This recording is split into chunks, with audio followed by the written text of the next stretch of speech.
ultimate fishing authority in the Northeast, the Fisherman magazine. No guessing, just catching. New Explore Series fish finders keep you locked on fish with unbeatable clarity, best-in-class imaging options, and a stunning ultra-bright HD screen. There's more to explore, only with Humminbird. Thursday, June 19th, the final day of spring sea bass in New Jersey. We get that one fish bycatch allowance returning again as of July 1st. And of course, Friday, July 20th, is the first official start of summer, the first day of summer. Really hard to believe based on this particular spate of Irish winter we've had in the last couple of days. I feel like the mayor from Amity though. But as you see, the sun is shining and everybody's very happy. Jim Hutchinson, New Jersey, Delaware Bay edition of the Fisherman magazine. Yes, we can expect more sun Thursday through Sunday as we head into this first official weekend of summer, with temperatures finally creeping up into the 80s, even into the 90s by Sunday, just as you would expect of summer temperatures. I'm here at Cape Horn Marina on a beautiful Great Bay. We'll talk about that in a second. I do have a couple of updates from last week's video fishing forecast, first of all.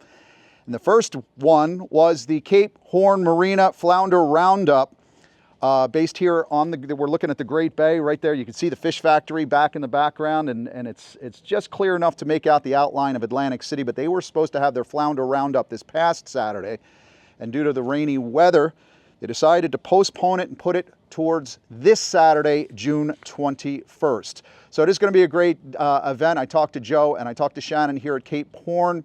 Captain's meeting is tonight on Thursday, June 19th, but they're going to have a second captain's meeting, so you can still register for Saturday's event all the way through Saturday. We're kind of a little bit south of the border where most folks down here say flounder in terms of fluke, hence the Flounder Roundup. Now, we look at the midweek forecast from NOAA Weather for Saturday. It shows light westerlies in the morning, turning a little bit south in the afternoon. Right now, as I'm standing here, it seems to be a little bit from the south, but you will have some really ideal drift conditions Saturday morning for this tournament or for wherever you happen to be chasing summer flounder in the state of New Jersey. I was taking a look at my weather app, or my tide app, Tuckerton Creek. The high tide is around 6 a.m. on Saturday morning. So with that west wind blowing and the outgoing tide, you should have some really tasty drifts in the Little Lake Harbor, Great Bay, Absecon, Little Bay area for those of you who are participating. If you've never taken a drive out here along Seven Bridges Road, you clearly should. It's always been one of my clear my head type of drives, although I will tell you that the traffic is rather brutal this time of year. Diamondback terrapins all over the road. This is the spawning season for the Diamondback terrapins. If you want to make a really nice drive sometime, you got to slow down. When you come up on the terrapins, they actually stop. So you got to pull back on them. You're zigzagging around, but it's really kind of cool. A beautiful location down at the end of Seven Bridges Road actually is the Rutgers Field Station, which used to be a Coast Guard station. Cape Horn happens to be right after the third bridge here on Seven Bridges Road. Now, there's a little video, cool video, by an old friend of mine, Sean Michaels, morning show guy over at WOBM Radio in Toms River. There are only 6 bridges out of 7. They call it Seven Bridges Road, but as you'll see in the video, the little card, I'm going to put it up here in the left-hand corner. The 7th bridge was supposed to connect this area to Brigantine and Atlantic City, but by the time they did everything, they never had a chance to put that last bridge in, so it's almost a bridge to nowhere, except down to Shooting Thoroughfare, which is a great fall spot if you get a chance for doing a little bit of striper fishing as well. The folks here at Cape Horn have historically had greenies available during the season. I talked to Shannon. She said she'll talk to Joe, and perhaps that happens because we do have some sheep's head in the back here as well. The fish factory, a lot of rubble here. There's a lot of old rubble in this area where you can get some sheep's head. So you can check in with the folks at Cape Horn. You can go into Scott's Bait and Tackle, maybe try Justin at Allen's Dock in New Gretna, of course, Tuckerton Bait and Tackle. But during the summer months, there are some sheep's head to be had here and some really good structure. By the way, here's my second update from last week's video fishing forecast. It's a fix because I wasn't looking closely enough at the photo that Edgar Chu had shared from Grassy Sound Marina, that pier there, That was not a sheep's head. That's actually a juvenile black drum. Those puppy drum tend to have those vertical stripes. They're not as pronounced, but I just didn't look closely enough at that photo. But sometimes get confused. The smaller the puppy drum, the smaller that drum, the more pronounced the stripes, and sometimes you might think you had a sheep's head. But in terms of both of those species, really, because black drum will take your crab jigs, Asian shore crabs, greenies, fiddler crabs, which you'll find all over the marshes. If you're coming down Seven Bridges Road, the fiddler crabs are all over the place. You might also want to try shedder crab. Dave at Absecon Bay Sportsman Center always has those crabs. He's shedding them. The shedder crab, just before the female crab is ready to molt, that's when she releases that pheromone. That's when that scent is just so good. Shedder crab, you can cut it down into like 12 pieces. But I've used that for tog. I've used that for sheep's head, and I've had some success with a black drum as well. It's a great sheep's head bait as well. For the most part, that bridge structure and the rubble that we're talking about, where you might be fishing sheep's head, like out here, is from Barnegat South. We are getting some reports from the South Jetty at Barnegat Inlet. The Manahawkin Bridge has produced some sheep's head catches of significance over the years, and I'm still trying to get them in the upper stretches of Barnegat Bay. I recently had the pleasure of joining Rich Natoli, Fat Dad Fishing, for a podcast. We were talking primarily fisheries management in the last couple of weeks. But this week, Captain Qua Win was Rich's guest to talk about how to catch sheep's head. It's worth looking for. You can find Fat Dad Fishing on YouTube or Facebook. Give that a listen. But Qua is going to have some additional tips on sheep's head fishing next week in the Fisherman magazine, and I'm looking forward to talking to you a little bit more about that as well. Now, speaking of Facebook, I did see where Noel at One Stop Bait and Tackle, directly across the way in Atlantic City, shared a photo of what looks to be the first reported triggerfish of the 25 season. An angler was walking the jetty rocks and looking for sheep's head. So yeah, that tog jig tipped with crab is tasty for so many species, like I mentioned. Tog, sheep's head, triggers, black drum. Maybe someday we'll be reporting on permit. Who knows? With all these migratory changes that we have.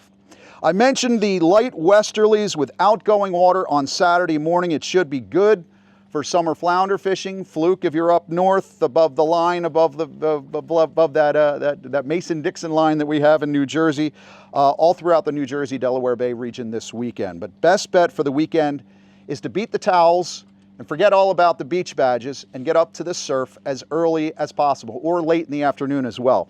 If you take a look at this week's digital weekly edition of the Fisherman magazine, that's the one for subscribers. When you subscribe to the magazine, you get full digital access to everything that's online. But that's Cat Kenny on the cover. And alliteration aside, the call out comes from Nick Honicheski in his Beach Talk report. Fluke gets top honors this week. Here's what Nick had to say, quote, "As we head into the first official day of summer on Friday, it appears that surf fluking is taking top honors for surfcasters, as the flatties seem to be everywhere up and down the coastline." So light tackle jigging, you could take a backpack with a tackle full of, with trays. I'll take a backpack with some tackle trays with jig heads. You get some leader, some fluorocarbon, and then pack some gulp in there as well. But now is prime time to be sticking some fluke in the surf, and there are some sizable ones at that. James Turner can corroborate that with a 26-inch, 8-pound fluke he caught in the spring lake surf last week. James shared that he was using a 7.5-foot Tsunami forged rod and 3000 Saltex 2 reel. He had a self-tied bucktail with a 5-inch Gulp Fire Tiger Jerk Shad teaser. Again, I don't use the term doormat for any fluke that does not hit the 10-pound mark, but an 8-pounder in the surf, I dare call that an area rug. Calvin Chen had a memorable Father's Day weekend on the North Jersey grounds in the back on the Navesink River. Managed 3-keeper fluke and a short striper, also a bunch of crabs, while fishing and crabbing on his kayak. As much as I love catching fluke, I think I love crab-stuffed fluke fillets even more. Calvin said his wife asked what he wanted to do for Father's Day. Calvin replied, "Just let me go fishing." My wife would tell you, every Saturday she asks me the same thing. What do we want to do today? I want to go fishing. Scott Hoffman of Happy Baits and his best friend Tony and Tony's son had a nice batch of fluke on Father's Day, up to 6.7 pounds. Weighed in at Charlie's Bait and Tackle in Normandy Beach. In his weekly report, by the way, Nick said the best action in the surf has been right around the change of the tide.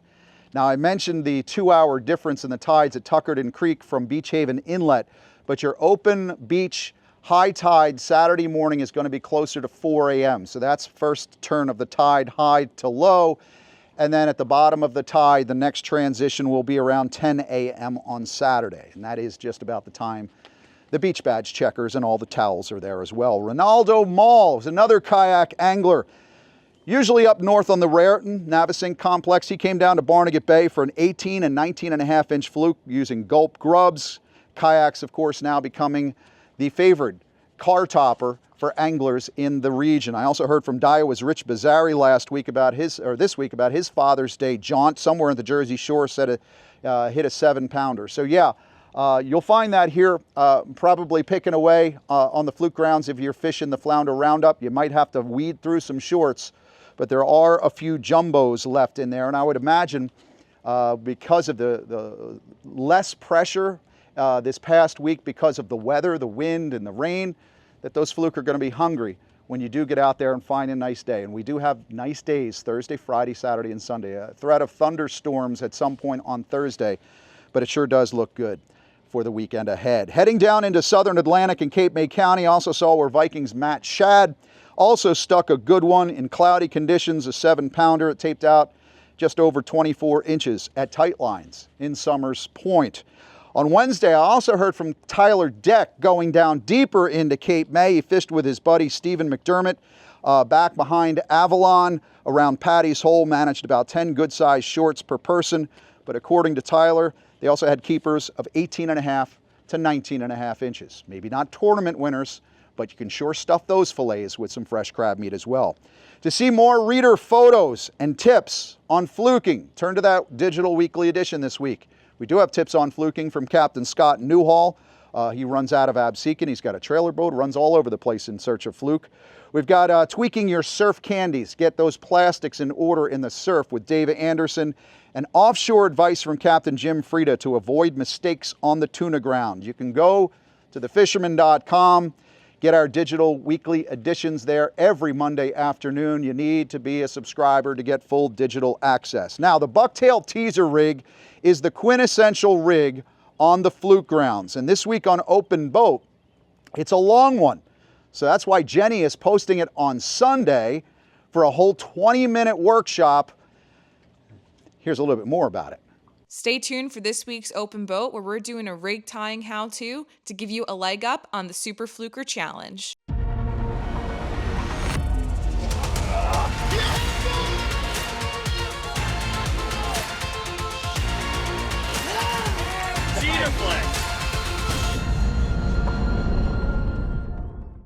For more than 20 years, anglers everywhere have come to know one thing, that nothing says no to fish bites.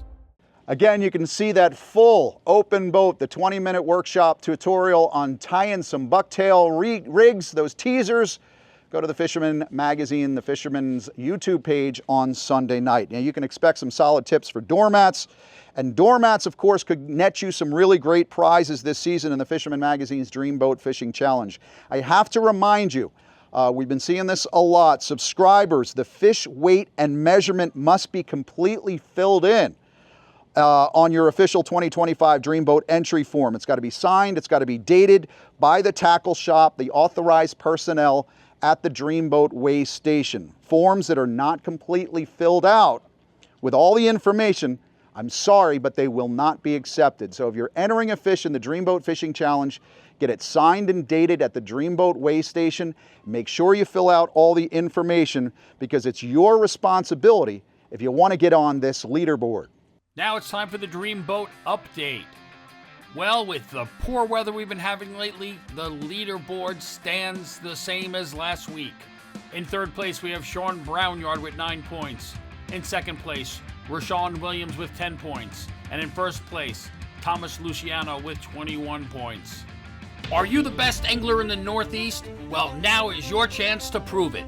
The Fisherman's Dream Boat Contest is back. Win this Steigercraft center console powered by Yamaha along with these other great prizes. Fish hard and weigh in as many of these species to be top on the leaderboard. What's the catch? You must be a subscriber to the Fisherman magazine. All it takes is one fish on the board to win a great prize, so however you fish, you have a shot. For all the details and official rules, visit thefisherman.com. It was a busy week in the CKC with 7 fish hitting the board. We saw the first hardtails of 2025 with a pair of bonito, a 21 1/4 incher from Justin Oser, and a 22 incher from Tom Hood. We had a couple nice bottom fish come in as well, a 14 1/2 inch scup by Bob Lofgren, landing him in 3rd for the category, and a 21 3/4 inch sea bass landed by Justin Oser, putting him in 3rd place for the sea bass category. Dustin Stevens put up a 3rd place bluefish of 31 inches, and we had 2 big stripers. Bob Wagner logged a 45 incher, and Mario Santos took the lead spot with a mammoth 48 1/2 incher. The current leaderboard looks like this. Tom Hood stands in 3rd place with 4 points. David Dew drops to 2nd place with 5 points, and Justin Oster is back on top with 8 total points. Hey kayakers, the Fisherman's Coastal Kayak Clash contest is back. Win this fully outfitted Hobie Mirage Lynx kayak from Yak Attack along with other great prizes. Catch and release as many of these species to be top on the leaderboard. To enter, you must be a subscriber to the Fisherman magazine, fish from a kayak, and document your catch. Many chances to win great prizes, so get out there on the water now and fish hard. To be part of the action, you must be a subscriber and register at thefisherman.com.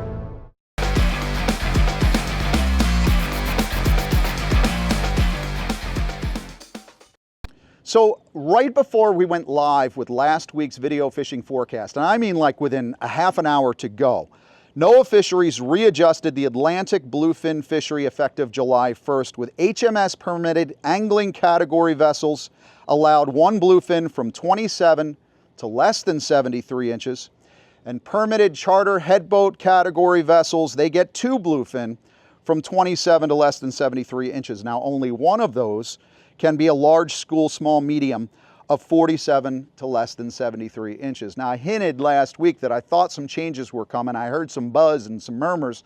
We just couldn't go live with anything until everybody found out about it on Thursday morning. So that becomes effective for you bluefin hunters on July 1st. This is so much better than what we had starting on June 3rd. Hopefully those large school small medium bluefin think they're safe right now, but come July 1st, have at it.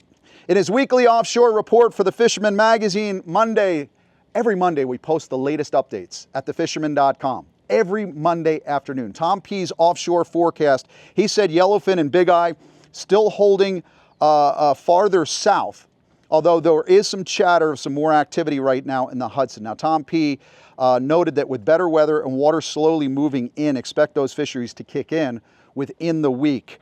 Just in time for tournament season. Of course, both golden and blue line tiles, that remains the reliable box fillers. I do know the Beach Haven Marlin and Tuna Club's Tuna Open is going on this week.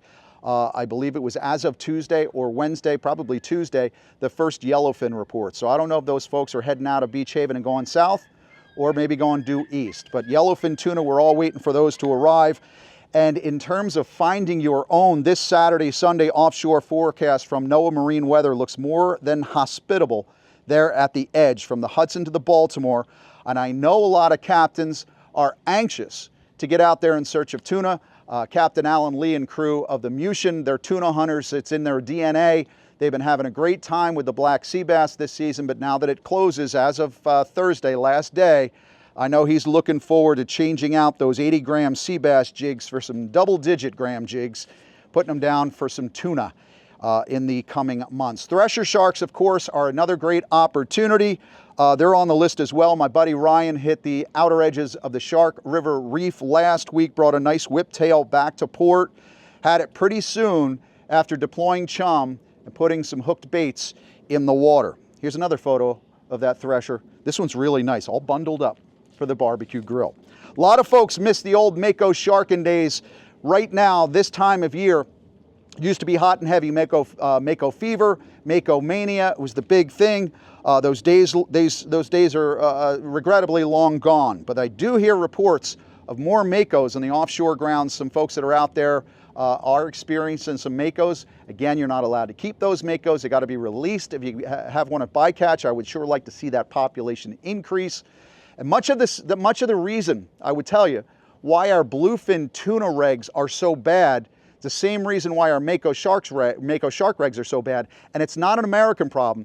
It's because we're not getting enough quota from the international community for bluefin tuna, and some of those international folks, they just wanted to shut down the Mako shark fishery. But again, if you're dying for some shark meat, threshers are on the table, and they're not far from shore. So typical Mako season, you're going pretty far offshore where the Makos are 3 to 10, 12 miles out. So that's a great opportunity. Now in his freshwater report this week, J.B. Casper says smallmouth fishing in the northern reservoirs has been very good of late. Largemouth are finally starting to come off their beds, so that action is intensifying.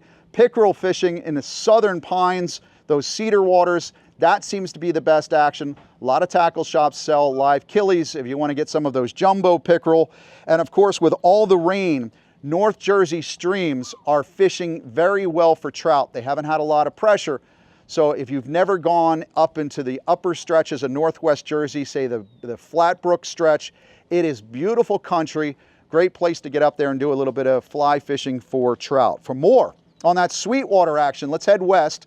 Talk to my friend George Schauer, the Pocono Outdoors guy. Well, hey, thanks, Jim. You know, things are still looking kind of dreary here at the boat ramp. Few guys trying to get out, but I think you're still in for a rainy day. But tomorrow, guys, things are going to start to break out. Going to see sunshine for the whole weekend, Friday, Saturday, and Sunday, and temps in the 90s, should I say? Well, we'll find out when it gets here, but I think we're starting to break out in seasonal temps just as the start, I guess, of the summer solstice begins. So happy summer to everyone. Looks like we are getting some good fish though. The cold weather has been keeping that striper bite alive for a couple weeks now. We had several folks checking in from around the area on the striper fishing. Right here at Beltsville, my good friend Josh Taylor, he was out getting a couple real nice striper as well, doing a little bit of slow trolling, getting those fish. He's also had some guests out getting into some striper and a really good smallmouth bite too, so there's some good fish around with that. Up in Wallenpaupack, Griffin Seals, he's been out a little bit after dark getting into those stripers. He's at a topwater bait, has been real effective for him in getting those stripers up on the pack, so really good fishing there, Griffin. Over on the Delaware, well, we have our good friend Tim Keebler. He's been out not only getting guests into some good striper, but he managed to get a really nice one himself. He was showing off here, and he said this one was even tagged, so kind of a rare catch there as well up on the Delaware. So good fishing all around, guys. This weather this weekend should really kick things off. Hopefully the fishing picks up a little bit better, get these cold fronts out of the way, get rid of some of that lockjaw these fish have been having and turn that bite on strong. Still got the smallmouth, cold enough for the walleye. If you're into trout fishing, trout is still good for catch and release if you guys want to get into that. Still with the cool water while things start to warm up. But there's still a lot of great fishing around, guys. Be sure you get out and get on them. From Pennsylvania, I'm George, your Pocono Outdoors guy.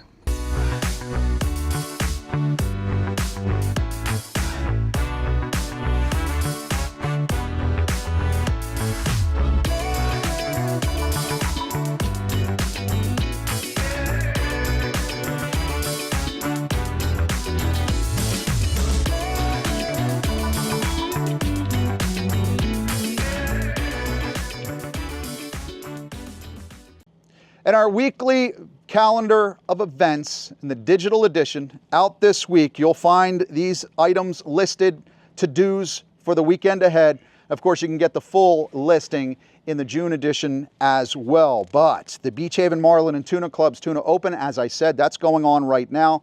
That has probably led to a little bit of tight-lippedness of your friends not telling you where they're tuna fishing at this point. You also have the Fred Pan Memorial Surf Event in Sea Isle. That's this week. You can find out about that in the Fisherman magazine right now. South Jersey Marina Schools Out Tournament, Tuna Tournament. That gets underway Thursday as well. And then Saturday the 21st, you've got the Holiday Beach Club Fluke Tournament in Waretown and the Rock the Dock Fluke Tournament.